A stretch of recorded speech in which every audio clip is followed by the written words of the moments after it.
রক্ত তো আর অস্বীকার করা যায় না, না যায়।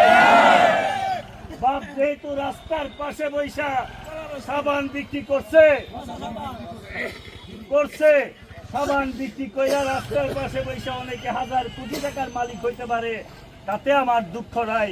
কিন্তু দুঃখ স্বভাবটা সে বদলায় না।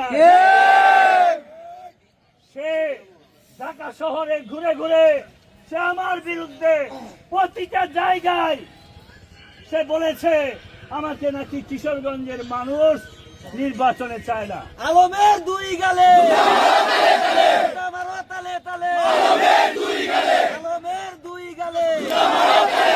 আলমের সেন্টিগ্রেড মানি না, মানবো না। তুমি এগিয়ে চলো, তোমার সাথে।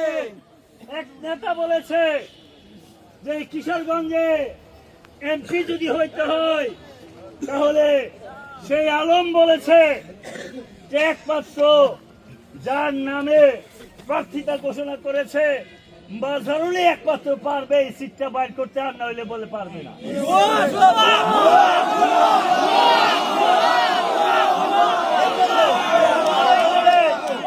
আপনারা এখানে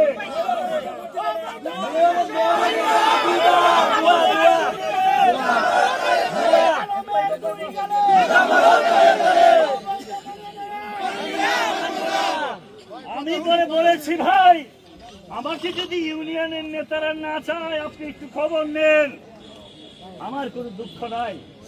আমার সে ভালোবাসার মানুষগুলা যদি আমার পাশে না থাকে, আমি আপনাকে কথা দিলাম আমি তাদের পিছনে ঘুরে ঘুরে যে রাজনীতি করেছি সারা জীবন করে যাব।